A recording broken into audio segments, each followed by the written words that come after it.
Hello, we are watching the news podcast daily, and right now are today's headlines. National Assembly Chairman Hình met with voters in Hà province in preparation for the upcoming National Assembly session. Most industrial growth indexes for April were lower than the levels in the same period last year. Hoarders in land clearance are the major reason behind the slow progress of many ODA infrastructure projects.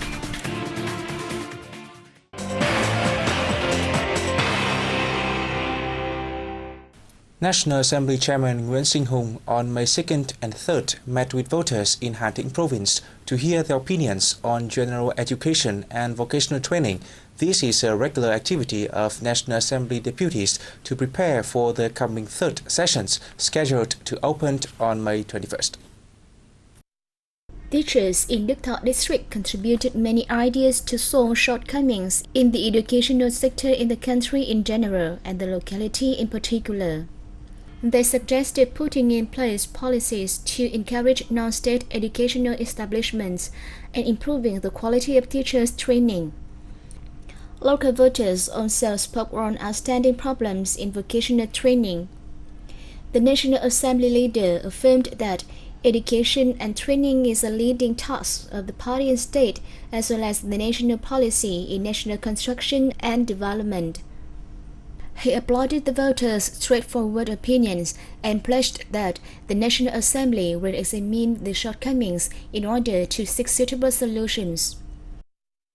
Earlier, the National Assembly chairman had a working session with managers, engineers and workers at Vũng Áng Economic Zone in Kỳ Anh district of Hà Tĩnh province. Chairman Hùng affirmed that the National Assembly and government are seeking suitable measures to speed up the development pace of Vũng Áng Economic Zone and other industrial and economic zones nationwide. He asked investors, management board and local authorities to become more active in surmounting difficulties to speed up the implementation of projects to bring them into operation soon. Located on the north-south traffic axis and the east-west economic corridor, the Vũng Áng Economic Zone now accommodates 153 enterprises with a total registered capital of more than $16 billion. Secretary of the party's Central Committee Hà Thị Khiết on May 2nd received a visiting delegation from the Lao Women's Union led by President Sisay Lizedmason. Khiết, who is also head of the party's Central Committee's Commission for Mass Mobilization, said the visit takes place at a good time as both countries are organizing the celebrations of the Vietnam-Laos Year of Friendship and Solidarity. She urged the two women's unions to introduce more practical initiatives to carry out previously agreed cooperation programs, which will contribute to consolidating and developing the two countries' traditional friendship and solidarity.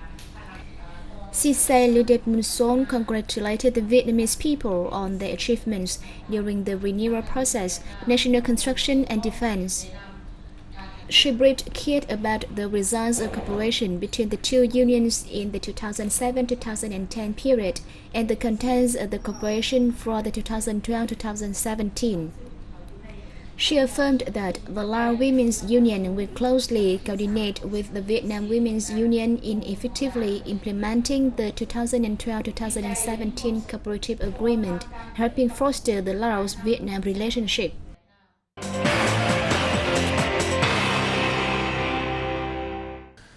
The Ministry of Industry and Trade held its monthly press briefing in Hanoi on May 2nd. It reported that most industrial growth index for April were lower than the levels in the same period last year. The industrial production index last month rose by 1.5% over the previous month and by 4.5% against the same period last year, while the figure for the first 4 months of last year was 14.3%. The low industrial production index was due to most industries being affected by common difficulties, such as high production costs and low consumer demand. Together with the business community, we have tried to improve management procedures and apply new science and technology to gradually raise productivity in enterprises, reduce production costs and prices, and increase competitiveness. In fact, there is a decline in the inventories of some industries. For example, fertilizer in stock has dropped by 1 million tonnes to 500,000 tonnes.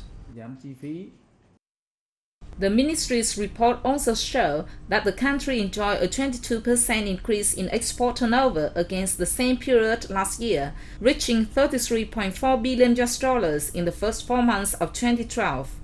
Last month, export turnover hit $8.6 billion, 14% higher than the corresponding period in 2011. Import value in April rose just 4.4% to $9 billion.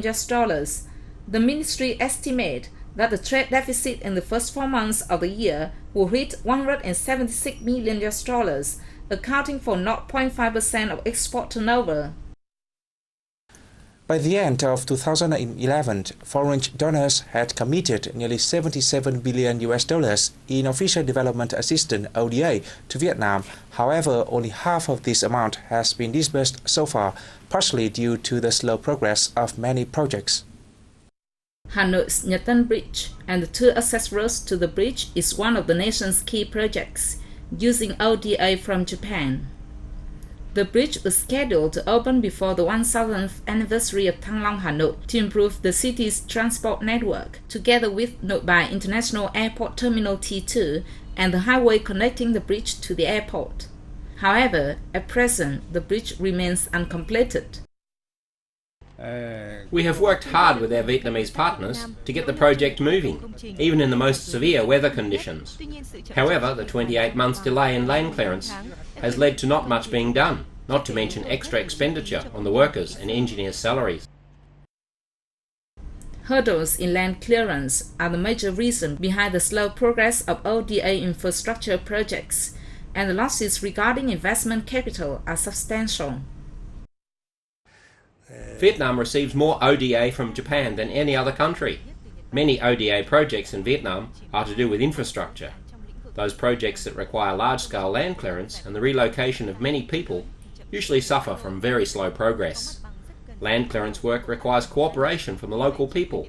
Therefore, local authorities play an important role in reaching a consensus with the people in their area. The ministry is working with investors to help accelerate the progress in delayed projects. The government will also try to update the land clearance procedure. Between now and 2020, Vietnam will need between $160 to $200 billion to develop its infrastructure. However, the country can only mobilize half that figure from domestic sources and will still have to rely on ODA sources. This means the country needs more effective measures to accelerate the implementation of ODA in general and infrastructure projects in particular.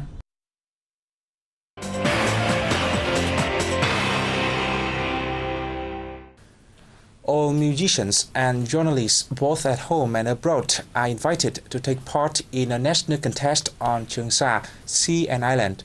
The Khánh Hòa People's Committee launched the contest on May 2nd. The contest aims to raise public awareness of the position, role, potential and strength held by Trường Sa Archipelago in general, and sea and islands in the central coastal province of Khánh Hòa Province in particular. It also hopes to raise the people's sense of responsibility to the protection of sea and islands, as well as marine economic development. Multimedia works can be in any forms of writing, television and pictorial, with the first prize to be presented with 30 million VND. There will be 2 second prizes, each worth 20 million VND, and 3 third prizes, each worth 10 million VND. Meanwhile, the best song will be honoured with 40 million VND. The 2 second prizes will be presented with 30 million VND each, and 3 third prizes with 15 million VND each. The entries must be submitted by April 30 next year. And we come to the end of VNews today. Thanks for watching and see you next time.